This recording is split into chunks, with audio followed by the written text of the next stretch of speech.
Peace, peace, peace, family. How we doing out there? Hold on, let me get my podcast up and running real quick. Just wanted to come and bring a quick story to the family.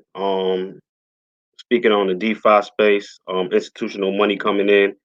You know, just trying to keep the people updated on the developments in this space as it is growing. Let me see. Let me get my podcast up and running so I can document this on the podcast as well. Give me 1 second. Let me see. Let me get rid of that. Okay. It's gonna be real quick. I'm gonna be in and out with this. Be in and out with this. Peace, power, and prosperity, family. How we doing out there? It's the Bitcoin Block Bully coming to you once again with an early rising crypto update. Going live right now via YouTube and recording New Money Matrix podcast. Check it out later on the podcast if you need to. For those on the podcast, you can check it out on the YouTube if you need to, if you want to see a visual. But basically, I'm covering a story. Actually, two stories centered around um one specific decentralized finance platform, being Compound Finance, which is a platform that I introduced a little, or maybe about a year ago to individuals, maybe under about a year ago to individuals. And they've grown tremendously since then. They've grown tremendously since then. So, um, seeing the growth that they've had, I'm not surprised that institutional money is finding a way, finding a little backdoor way to get in here. Now, whether the individual investors or the clients that are allowing for their funds to be put on this decentralized finance platform understand what it is or how it operates, or even understand that they themselves can utilize this platform on their own without any type of um, middleman or counterparty or anything like that. It just to see them coming in the door though and placing their funds and trust in a platform such as this, um, as well as the fact that I was able to beat them here, you know what I mean, and actually introduce a number of the community to these new age financial instruments and platforms. Basically a new monetary and banking system. It speaks volumes. Not only to the direction that I head and the things that I come across in this space just from doing my own searching, but also but also the seriousness of this space in a nutshell. So real quick, we're just gonna get into the story. We're trying to give people a little quick second to file in. But Fidelity backed Fireblocks. In fact, let me bring up Fireblocks too for those that may not be familiar. Here we go, securing digital assets. So let me go ahead and let that get loaded up real quick. And there we go. So Fireblocks, which as you can see is a completely new way to securely transfer digital assets. Um,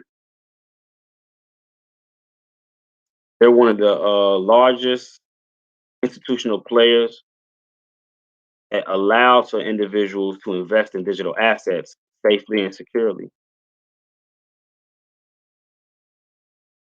And Fidelity, which a lot of us are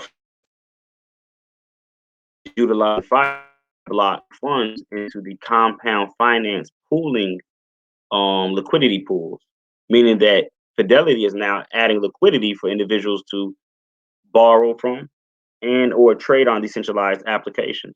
And understanding this just allows me a clearer view of specifically where this platform is going.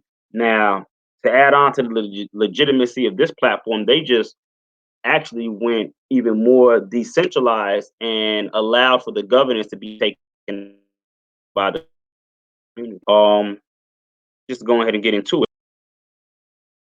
Once again, Fidelity backed Fireblock offers institutional clients access to Compound's lending protocol. And a quick take on it is crypto security firm Fireblocks is integrated with Compound to let clients earn passive interest through the latter's lending protocol. Right now, users of Compound would have access to services through MetaMask or a hard wallet, which deters institutional investors due to the lack of security. Fireblock's client, Amber Group, said that the integrated feature offers a more secure alternative, but the firm might not utilize it due to low interest rates on Compound. The Fidelity-backed crypto security firm Fireblocks has integrated with DeFi platform Compound to allow its clients to earn interest via Compound's lending protocol. According to Tuesday's press statement shared with the block, Fireblock's clients can now deploy assets stored in Fireblock's hot vault into Compound and start earning passive yield. Fireblocks uses multi-party computation, or MPC, to secure the transfer of user assets. Traders can store their assets in the Fireblock's hot vault, which offers both online and offline storage functionalities, and move their funds between wallets. Currently, investors would have to use Web3 wallets like MetaMask or hardware wallets to access platforms like Compound, which is less than ideal for institutional traders, said Kevin Yedid-Bodden, a principal at DeFi-focused investment company Parify, that is also a client of Fireblocks. If you're like a retail user with a couple $1,000s in your wallet, there's no issue there. But if you're running big bucks, you certainly wouldn't want to put a couple $1,000,000 on your MetaMask wallet just to interact with Compound. Tayatian Kalander, Tyantian, Tyan, Tyantian Kalander, co-founder of Amber Group, a crypto finance firm and one of Fireblock's clients, agreed with Yedid-Bodden on this point. For most people, it's pretty unimaginable to have someone managing a key MetaMask plugin and trading millions of dollars of firm capital. I think most of the trading firms and OTC desks use Fireblocks now because it allows you to move funds around with the MPC, where keys are created separately and you don't have that key man risk you can take. To have this integration, it allows this institutional enterprise to integrate with a pure play DeFi platform that can bridge this gap we see now. On the other hand, however, Cullender said Amber Group might not utilize the new feature as much due to the low interest rates currently offered by Compound. The 30-day average interest rate for ETH lending on Compound, for instance, is only 0.01%. Now, this is a bit misleading for individuals that may not be familiar with Compound. When speaking on the interest rate of Ethereum, right? They're not talking about the amount of appreciation that Ethereum could do over an amount of time. They're just saying that they're only offering 0.01% for an asset that could double, quadruple in, the months. Now, being into that specific asset, even in a small amount, is key. But when you sidestep the more volatile assets that are available on Compound and actually look at the stable coins and the amount of interest that they're able to offer with those, it highly, highly, highly kicks the bank's ass as far as interest rates go. So them stating this may be a little deflect from anyone that's reading it from actually looking at Compound and realizing that in all actuality, they effing the banks up pretty bad as far as the interest rates that is compounded. Yeah, I just had to throw that in because for them saying they might not utilize it due to the low interest rates currently offered on, it's crazy. I mean, it is what it is, though. Anyways, if they say that I don't think we're going to be using this product necessarily. If we lend our ETH out on Compound, we are on a 1 basis points per annum. And that's just to compensate for the smart contract risk you're taking lending funds out on Compound. It's not worth it. So their statement is not worth it. Fidelity is allowing for the go ahead. Now, if we look at the date of this article, which was March 17th, 2020, right? Then we look at this updated article from April 9th, which says Compound's lending markets reach 1.5 billion in cumulative deposits. In my opinion, when you put two and two together, this is could be an indication of the institutional money flooding. And not flooding with 1.5 billion because they already had a couple of million in there, a couple of 100 million in there, meaning that they are starting to unload. This goes on to state, with lending protocols offering substantially higher interest rates than traditional capital markets, it's no surprise that DeFi lending has captured a majority of the value in recent years. Of the 743 million currently locked in DeFi, Lending comprises 76% of the total value as of writing. While the majority of it derives from Maker acting as a permissionless control bank, we've seen multiple other lending protocols emerge in a competition for market share. Protocols like Compound, Aave, and DYDX. Oh, hold on. Are competing protocols looking to offer access to the best interest rates and leverage in the market. Despite the growing competition in the lending sector, one protocol has consistently remained dominant, and that's Compound. The money market protocol is currently aggregating 3 times more value than its next competitor, Aave, with nearly 100 million in value locked across its asset pools. Just a brief background to Compound. Compound is an algorithmic money market protocol on Ethereum, allowing anyone to supply assets and earn interest or borrow and pay interest. Borrowers can take out loan on any supported assets so long as they maintain a 150% collateralization ratio. Assets supplied or deposited to a market are represented by the C token, an interest bearing token accruing interest every 15 seconds per Ethereum block. All asset markets, and I'm gonna read that again before I go on, just in case people didn't catch that. C tokens are interest bearing tokens that accrue interest every 15 seconds. Unless you marinate on that. All asset markets have floating interest rates that adjust in real time based on market conditions. With Compound V2, supported assets include Ethereum, Wrapped Bitcoin, Multi Collateral DAI, United States Dollar Coin, Rep Augur, DRX's OX, and basic attention tokens back. Deposits, and we're looking at the compound total value leading up to 1.5, 1.5 billion right now. As of March, cumulative deposits on compound reached 1.5 billion. Ethereum's native asset, ETH, has been the biggest contributor to this number, aggregating over 604 million in total supplied since inception. With that, a majority of total supplied assets come from two major DeFi stablecoins, DAI and its predecessor SAI, and USDC. DAI is multi-collateral DAI, SAI is the original single collateral DAI, really no longer in use. Makers DAI to SAI totals for over 532 million supplied to Compound, roughly a third of all deposits. The other major money markets on Compound include Coinbase's United States Dollar Coin, with around 287 million in cumulative deposits. The remaining assets are BAT, WBTC, VRX, and REP, which comprise roughly of 5% of the cumulative supply since Genesis. While stablecoins being the large majority of total deposits is no surprise given the high yield interest rate, the most striking finding here is that ETH was the leader in aggregate supply. Lending rates for the asset are 0.01% on Compound, with the highest protocol, Nuo, offering 2.35% APY on ETH-based deposits. You might want to check out Nuo. They're giving you 2.3. Despite the low interest rates, the driving factor behind a significant amount of ETH deposits on Compound largely derived from the users needing collateral to borrow stablecoins and, in turn, access leverage.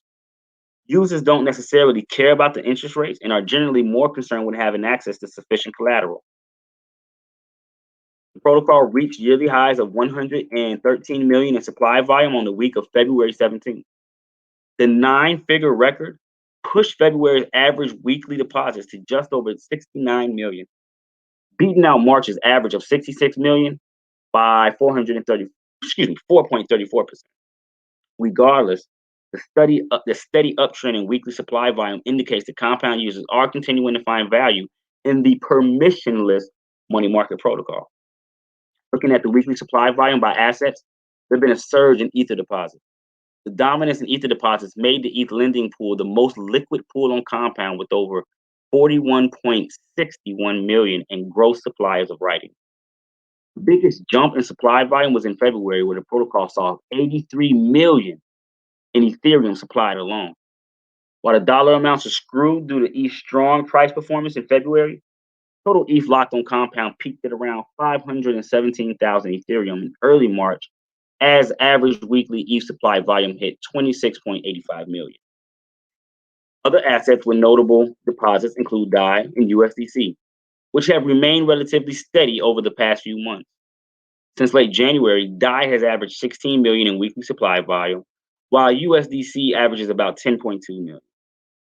Two DeFi stablecoins continue to see a significant amount of usage as the general theme seems to be depositing ETH and taking out DAI or USDC denominated loans.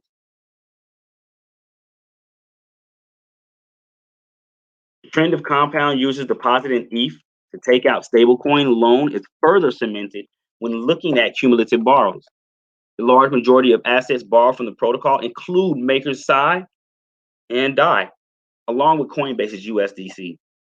As we can see, Ethereum borrowing only makes up just a sliver, of cumulative borrowing activity on the money market protocol. Compared to supply activity, where it aggregates a bulk of deposits. In total, Compound has processed roughly 306 million in borrowing activity since inception. Of the 306 million, 188 million or 61% of the cumulative borrows has occurred in Maker's DAI or Psi stablecoin. Naturally, the other significant borrowing activity derives from USDC with nearly 85 million in total borrows. Family, that means there's a total of $85 million on loan out there right now. The remaining assets, ETH, WBTC, BAT, ZRX, and REP, aggregate for around 33.4 million borrowed, or 10.9% of the cumulative borrows on Compound, where ETH generates 23.5 million of that value. And this is the thing. For those that are looking to use, well, I'm not going to get into that. Let me go ahead and get through with this. I gotta go. Just be careful when you're using these products as far as what you borrow and when you borrow it. You borrowing a digital asset that does have a volatile nature may not be the smartest thing in the uptrend. I'll leave it.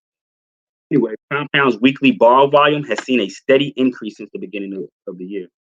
The lending protocol reached new yearly highs earlier this month after hitting 25.54 million in borrowing activity across all supported assets. In March, the average weekly volume was 14.7 million up, which was 42.37 million from February's average of 10.3 million in loans originated. It's interesting to note that borrowing activity on Compound peaked around Black Thursday, likely as DeFi users flocked to safety amid the significant volatility by borrowing stablecoins.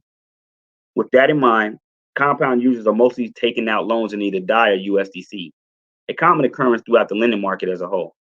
This is largely due to the two stablecoins offering the only attractive yields on the market. Compound's 30-day average lending rate for DAI is 7.66%, while USDC sits at 2.27% in the last 8 weeks. DAI borrowing volumes have substantially outpaced the rest of the field with over 61 million in total volume, comparatively the second highest in USDC, which processed 22.56 million in loans over the same time period.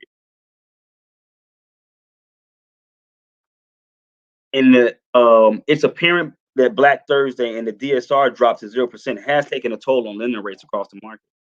Specifically on Compound, we've seen significant volatility in DAI and Psi lending rates around Black Thursday as users converged into stablecoins.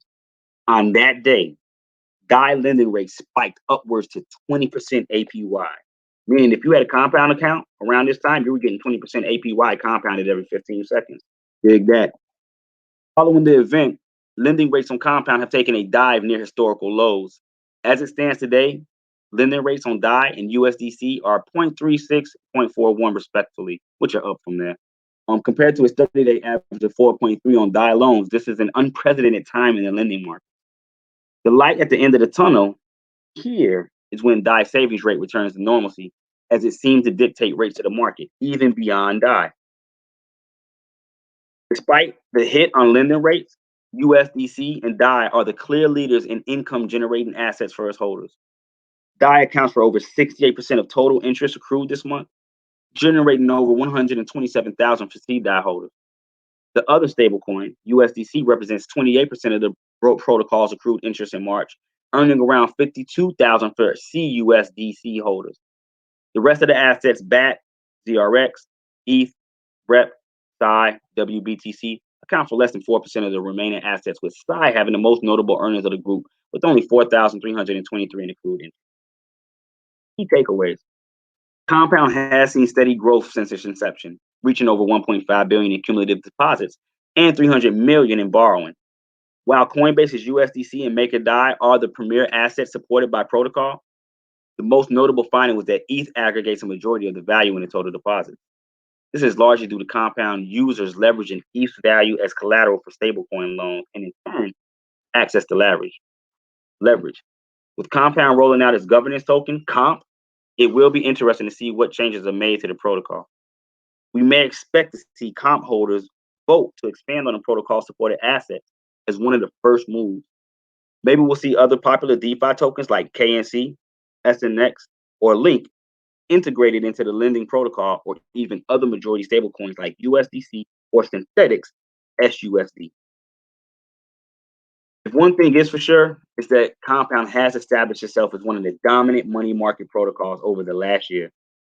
As we continue to watch the proliferation of DeFi, we'll be keen on exploring the evolution of Compound and its role as one of the leading lending protocols of the market. And Compound tweeted out that their goal is to create an infrastructure that applications and developers can rely on forever.